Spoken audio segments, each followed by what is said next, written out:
emocionante todo. Permitidme que os diga, mientras estaba asistiendo y oyendo las intervenciones, lo primero que he pensado, yo tuve el privilegio de conocer a 20 supervivientes españoles y españolas que habían pasado por Mauthausen, por Auschwitz, por Ravensbrück, por estos campos de la muerte. Tuve la suerte de entrevistarles, de estar con ellos en sus casas, de comer con ellos. Y durante todo el acto, lo único que pensaba es, joder, cómo les habría gustado a ellos que en sus pueblos les hubieran hecho esto. Cómo les habría gustado.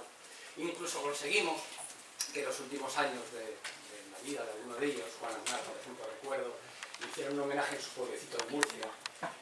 Cuando acabó el acto, me dijo que había sido quizás el día más feliz de su vida, porque durante muchos años estuvo olvidado, incluso casi criminalizado, ¿no?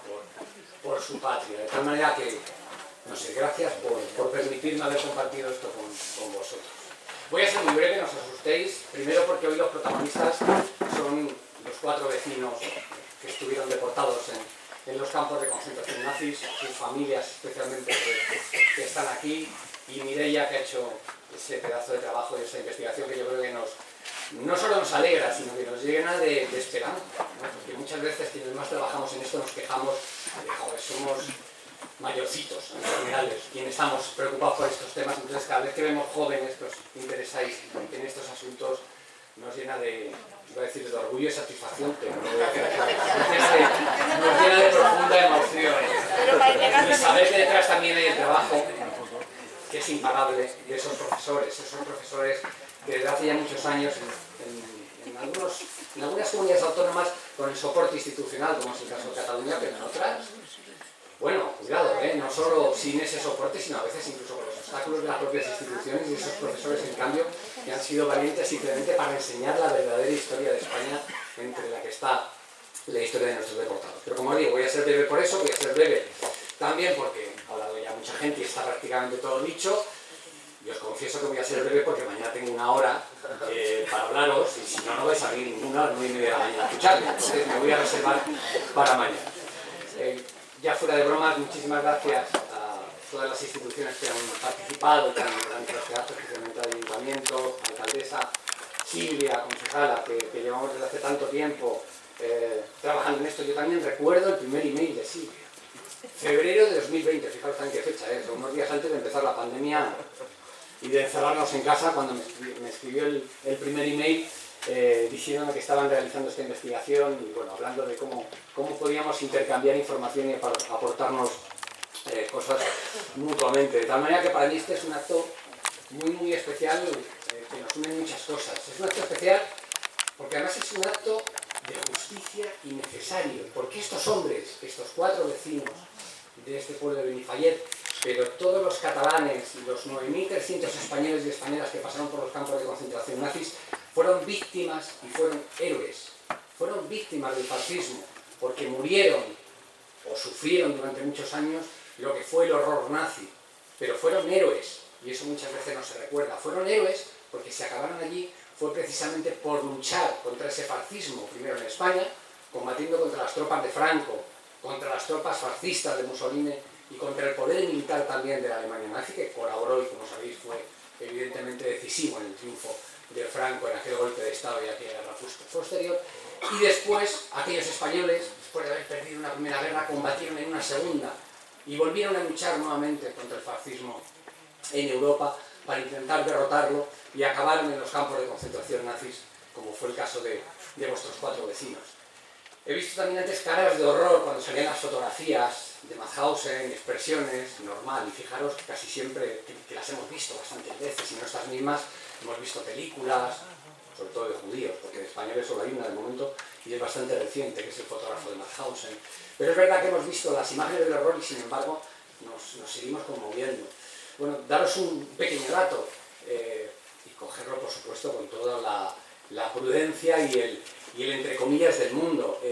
Los vecinos de Benifallet fueron, fijaros, incluso afortunados, si lo comparamos con el grueso, porque de 4 fue asesinado 1 y 3 consiguieron sobrevivir. Arrastraron los 3 secuelas durante toda la vida. Yo lo digo de hecho en el libro y lo mantengo siempre en cualquier intervención, que realmente ninguno fue liberado del todo. Siempre dejaron allí su salud, arrastraron enfermedades físicas y también psíquicas durante el resto de su vida. pero 3 de los 4 consiguieron sobrevivir. La media de esos 9.300 españoles es que de cada 3 que entraron en el campo de concentración, solo 1 salió con vida. 2/3 solo pudieron escapar de allí a través de la chimenea del crematorio. O sea que, fijaros qué terrible horror. Pero como decía, el acto es especial por muchas razones, y una de ellas es porque algo que nos unió de una forma, no sé cómo decirlo, impensable, fue precisamente un traje de prisionero. En uno de los primeros correos que me escribió Silvia, me habló de uno de esos supervivientes españoles a los que yo había entrevistado, a los que tuve el privilegio de conocer, José Marfil Peralta, que era el prisionero 3787 del campo de concentración de Mauthausen. Le entrevisté varias veces, tuve la suerte de comer, de estar en su casa en innumerables ocasiones, y Silvia me dijo, pues hemos descubierto que un vecino nuestro fue el que le dio ese traje de prisionero y le cedió, obligatoriamente, obviamente, pero del que heredó José Marfil el número 3787 de prisionero. Ese prisionero era Francisco Margalef, que el 24 de enero de 1941 es sacado de Mauthausen y enviado a ese infierno de los infiernos, como muy bien aquí que se ha dicho, que era Gusen, un subcampo situado a solo 5 kilómetros del campo central de Mauthausen, donde murió la inmensa mayoría de los españoles. Pues bien, cuando a Francisco le envían a Gusen, le quitan ese número de prisionero y se lo dan a los que llegan en el siguiente convoy.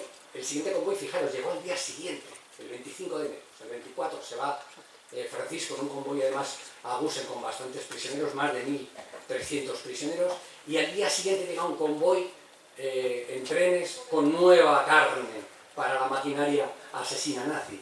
Un convoy lleno de españoles nuevamente, que cuando bajan del tren reciben los números de prisioneros y los trajes de prisioneros que sus compañeros, ellos no lo sabían obviamente, que sus compañeros habían dejado allí cuando iban a Gusen camino hacia la muerte. Pues bien, José Marfil fue el que recogió, al que le tocó involuntariamente, ese número 3787 y ese traje de prisionero que antes había llevado Francisco Margalef. Yo esto no lo había averiguado, no sé por qué Silvia me lo comentó, y yo creo que desde entonces nos ha unido en esta investigación muchas cosas. A partir de ahí, bueno, he ido siguiendo el trabajo de Mireia, de todos los que habéis trabajado en este proyecto, y solo puedo decir gracias. Gracias porque precisamente uno de los grandes objetivos que el fascismo tuvo, tanto en España como en Europa, era que no se conociera su horror y que se olvidaran los nombres y la historia de todas estas gentes. Ellos les convirtieron en número. Efectivamente, antes lo mencionaba Rocío, cuando hablaba de su tío, ¿no? De cómo ya no era un número por fin, pero los nazis les convirtieron en números, les quitaron hasta su nombre cuando entraron en los campos de concentración y les dieron un número. Y ahí les intentaron, ¿no?, deshumanizar, les consideraban infrahombres. Bueno, pues parte del éxito de la lucha por la memoria es impedir que se salgan con la suya, es impedir precisamente que caigan en el olvido, que continúen en el olvido como estuvieron durante tantísimo tiempo. Y aquí hay que decirlo con absoluta claridad. ¿Por qué, si durante muchos años, incluso en la etapa final del franquismo, hemos oído hablar del Holocausto y hemos oído hablar de los campos de concentración nazis? Bueno, el franquismo en la última etapa tampoco demasiado, pero algo ya se oía y sí sabíamos lo que había ocurrido con los judíos. ¿Por qué se silenció este tema? ¿Por qué estamos brindando homenaje aquí, en este pueblo ahora, prácticamente 80 años después de que se produjeran todos estos hechos? ¿Por qué se ha tardado tanto? Bueno, hay que decirlo con claridad, por dos razones. Primero, porque todos estos hombres y mujeres que acaban en los campos de concentración nazis eran demócratas republicanos. Es decir, habían combatido contra Franco. Es decir, habían sido considerados los malos, los criminales, y así lo fueron durante 40 años, ¿no? Mancillada su historia, falsificada la historia, como hizo el franquismo durante todo aquel tiempo, y luego, tristemente, llegó la transición, y la transición decidió que no miráramos hacia atrás. ¿Recordáis aquello de no reabráis heridas, dejemos las cosas como están, que es mejor? Claro, dejamos las cosas como están, como las dejó Franco. Historia falsificada, en la que había ya no una equidistancia entre demócratas y fascistas, entre quienes habían luchado por la libertad y quienes habían luchado contra el fascismo, sino que es que había prácticamente una criminalización, evidentemente, que hubo durante el franquismo, de todo lo que sonara a república y de todo lo que sonara a democracia, y una exaltación de todo lo contrario, de quienes habían combatido junto a Hitler, como fue el caso, por ejemplo, de la División Azul. Esa falsificación histórica, pues la seguimos arrastrando. Afortunadamente en los últimos años se han ido dando muchísimos pasos. La nueva ley de memoria sin duda es un paso más. Confiemos en que cuando se empiece a aplicar, pues nos permita pagar todas las deudas pendientes y hacer todas las cosas que todavía tenemos por hacer en este tema, que no son pocas. Pero decía que eran dos razones por las que se les ha tenido en el olvido. La primera porque lucharon contra Franco, porque eran demócratas y republicanos. Pero es que la segunda razón por la que se intentó borrar sus nombres y su historia de los libros es porque si acabaron en los campos de concentración nazis no fue únicamente por culpa de Hitler. Y yo digo, no fue principalmente por culpa de Hitler, sino que acabaron allí principalmente por culpa de Franco.